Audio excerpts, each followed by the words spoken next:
Welcome to the MS&Me Radio Network, a division of the Multiple Sclerosis Global Support Network. The following program broadcast is an original creation by the broadcast entity. Discussion within the following broadcast should be used for informational purposes only and is not a substitute for professional medical advice or consultation. Before considering application of any broadcast content in the following program, please consult your healthcare provider. If you feel you are having a medical emergency, please contact your local health services for immediate assistance. MS&Me Media and the Multiple Sclerosis Global Support Network do not guarantee or warrant the accuracy of information in the broadcast to follow. The Multiple Sclerosis Global Support Network provisions broadcast services to program hosts. Information discussed in the broadcast does not necessarily reflect the views, opinions, or goals of the network and are solely those of the show broadcast host. Should you wish to host a broadcast, please visit our website at msmemedia.com and submit a request to become a program host. We thank you for listening to the MS&Me Radio Network. Enjoy the show. Hi everyone, and welcome to Through My Eyes, A Life with MS. You are listening to Lauren Parrott on the MS&Me Radio Network. We are sponsored and powered by the Multiple Sclerosis Global Support Network 24/7 internationally. This show is going to be about comparing yourself to other people. I know that I compare myself to other people that don't have MS. And that's very problematic because I've been living with MS for 17 years. And I wanted to talk about this because I think it's really important. And I wanted to know, why do we do that? Why do we compare ourselves to other people?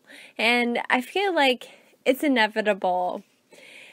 And, back before Facebook, people used to always try to keep up with the Joneses. You're trying to keep up with your neighbors, keep up with your friends, keep up with your family, and try to make sure that you were doing the same things that they were doing in order to stay on the same level. And then Facebook came out. And Facebook, it was launched in 2004. Among other, there are so many social media outlets today. But I remember that Facebook launched in 2004, and I was a junior in college. And at the time, when Facebook started, the only people that could be on Facebook, it was called the Facebook at the time, and the only people that could be on it were people that were in college. So my friends and I, like my roommates and I and my friends at school at Michigan State University, we would always post pictures.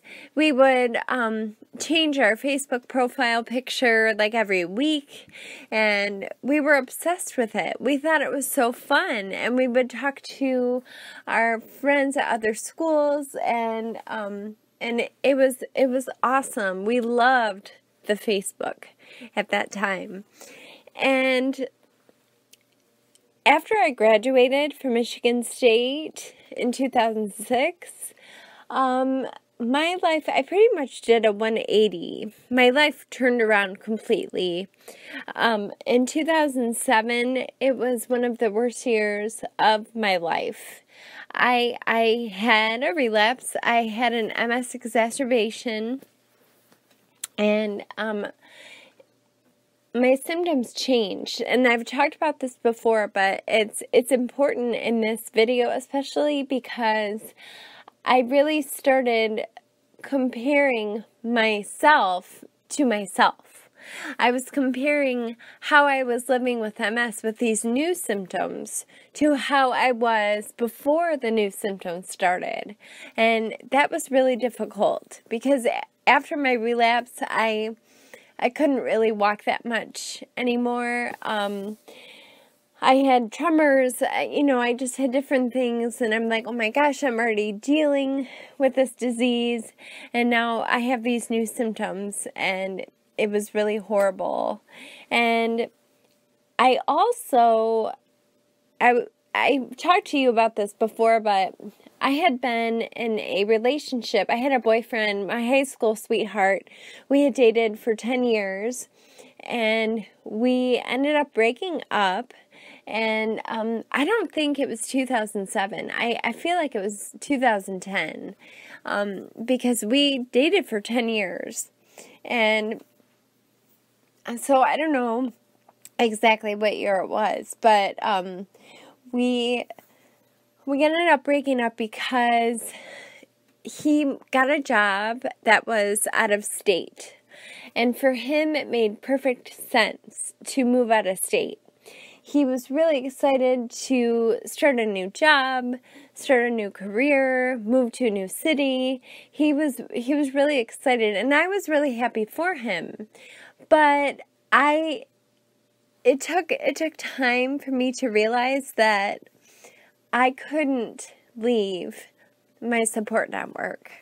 My whole family, my immediate family, and my extended family that I'm close to everybody, we're all in the Detroit area, and so I couldn't leave that. And plus, all of my doctors are here, and I, had gone through a relapse, and I said, oh my God, I can't leave this. This is why I'm doing well with MS, because I am surrounded by people who love me and people who care for me, and I can't leave that.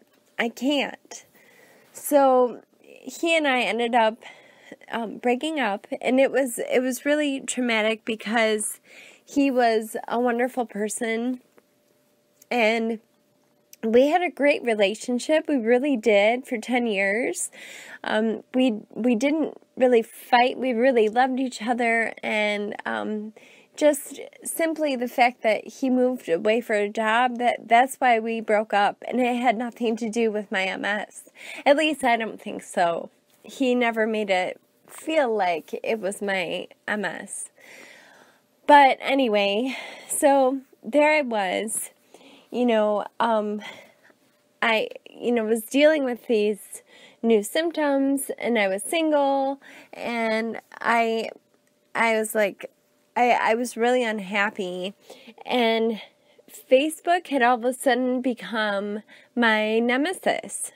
I hated Facebook. I had so much fun with it with my girlfriends at school, because we would take pictures at the parties we were going to, and in our apartment we would take pictures and post them on Facebook, and it was so fun. And then I would see all my other friends and seeing what they were doing at school, and then all of a sudden that was all gone. So now I'm living with these new symptoms, and at this time I was making YouTube videos, so I fortunately was able to talk to people that were also dealing with similar issues from multiple sclerosis that I could relate to, but I didn't really compare myself to other people with MS. I was comparing myself to people that didn't have MS. And what I was doing was I was looking at people's profile. I was looking at their Facebook profiles. So these people aren't living with a challenge like I was. They have these amazing jobs, and they have new families. They get married, and oh my gosh, by now they have like 3 or 4 kids. At that time, they were pregnant and with their first child, and I was having a really, really hard time. I was getting depressed, and because I was comparing my life with other people's lives. And at this time, I thought that everybody was telling the truth. I thought that their lives were perfect. And I was like, oh my God, I'm a loser. I am unsuccessful. I was thinking I'm living with a disability, and these people, their lives are perfect because they have nothing wrong. They have amazing lives. They have beautiful families. And I was really insecure. But this was, I want to say, in my mid to late 20s, I was getting very, very upset, very depressed. I would sit at my computer and I would cry. And then, I think it's a combination of me getting older and getting more mature, and also people being more honest, honest about how their lives really are. And I've realized that nobody is perfect. And what you see on Facebook isn't always necessarily the truth. And I read this quotation online, and I thought it was really appropriate. It said, the reason we struggle with insecurity is because we compare our behind the scenes with everyone else's highlight reel. And I read that and I said, oh my gosh, I think that's perfect, because that's what I was doing. I was comparing my life, like how I live, the struggles I have, with everyone else's highlight reel, with the perfect pictures they have from their vacations, from, their family pictures. And I was feeling really upset. I was really depressed. And then, when I was in graduate school, I took a class about communication theories. And I remember learning about the social comparison theory. And I want to read it because it fits into what I'm talking about. This theory was developed by a social psychologist named Leon Festinger in 1954. And he said there is a drive within individuals to gain accurate self-evaluations. The theory explains how individuals evaluate their own opinions and abilities by comparing themselves to others in order to reduce uncertainty in these domains and learn how to define the self. And I thought about that, and I was like, well, you know what? Then that he knew what he was talking about. He was pretty much saying there is a drive for people to compare themselves to other people because you evaluate how you are as a person by comparing yourself to your neighbor, to your friend, to everyone else. And everyone, like the pictures that we post, I was like, okay, well, when I'm having a bad day, when my symptoms are acting up or they're really bothering me, I am not going to post a picture on a bad day and put that on Facebook, because I don't want people to see that. I don't want them to see me suffering. I don't want them to see me crying. I don't want them to see me tripping and falling. I don't want them to see my tremors. I don't want them to see me dropping a glass of water all over the table. I don't want them to see that. And so people might think my life is perfect too, because I only post the good pictures. And then I was like, okay, well, since I don't want to do that, then I'm sure other people aren't posting their bad experiences in life either. I personally know people that are like my friend Miranda. She's having a really hard time right now physically. She had to get tested for several different issues. They even thought she had MS, and it took them a while, but she was in the hospital for a month. And she didn't post that on her Facebook page. She didn't publicize that to the world. I just know that because she's my friend. And I have other friends. I have a dear friend, my friend Jim. He has bipolar disorder. But he doesn't talk about that on his Facebook page. He posts pictures with his wife, and they bought a new house. And that's what he posts his pictures on Facebook about, all the good things that are happening in his life. And that's great. I do too. I only post the good things because I think... And I was like, well, I'm not living a lie. I'm not trying to make people believe that I have such a perfect, happy life. I just don't want people to see my bad days. And you know what? Nobody wants to admit that they're not perfect. Nobody does. None of us post, we don't want to post our insecurities. We don't want to post our bad days because I read something else where people say every day, people say, oh, how you doing? Hey, good to see you. How you doing? And 9.8 times out of 10, people are going to say, oh, I'm good. How you doing? Now, no matter how you're feeling, people are gonna say they're doing well, they're doing fine, they had a great weekend, because you don't want to dwell on the negative. You don't want to do that. Nobody does. Most people. You don't want to do that. And I talked to my mom, and I was like, okay, because she is actually, I think I've talked about this too.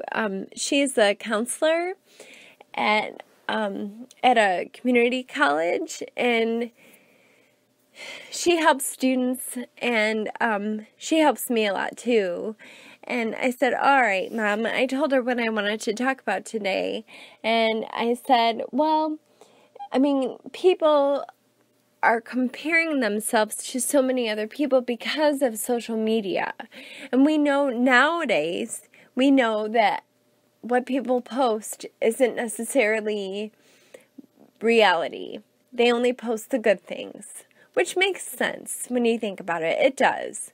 But I said, so what is the solution? How do you not compare yourself to other people? How do you make yourself feel better?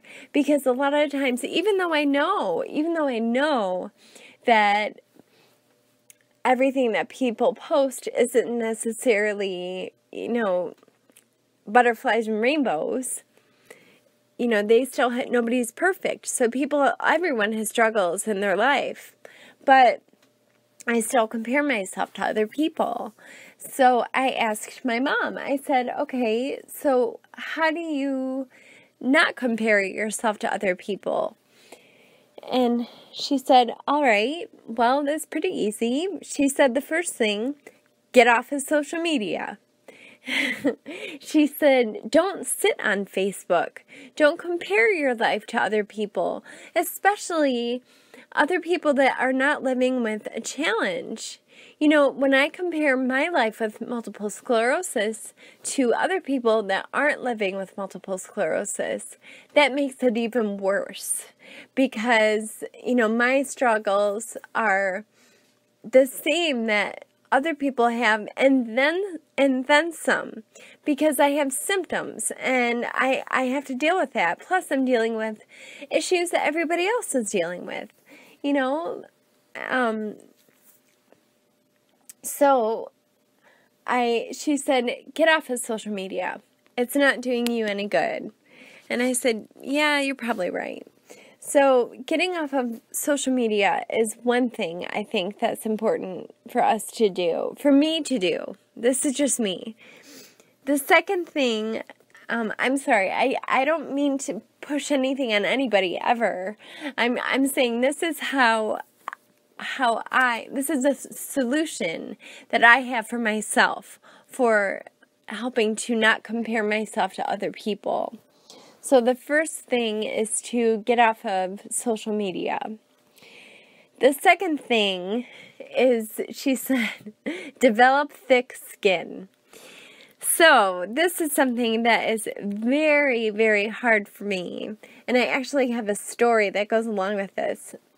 So at my job, I have a few different responsibilities, and one of which is sitting at the front desk.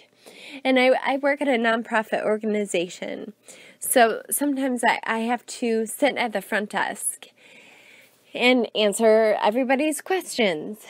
And a lot of times people yell at me because they are frustrated with something. And it has nothing to do with me, obviously. It has absolutely nothing to do with me. But I take it personally. And my coworkers, they're like, you cannot do that, Lauren. They're like, you can't take it personally. But it's just in my nature, it's my personality, where if somebody is unhappy, then I want to fix things and I want to make them feel better. But it was really getting to me, and I wrote an email in all capital letters to my boss and one of my coworkers, and I said, I can't stand getting yelled at. I can't do this anymore. I don't like getting yelled at. I don't like confrontation.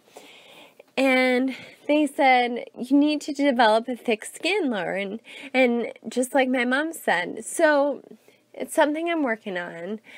And, I even talked about how, I've been made fun of so many times for tripping and falling because of my MS. And a lot of times I cry about it.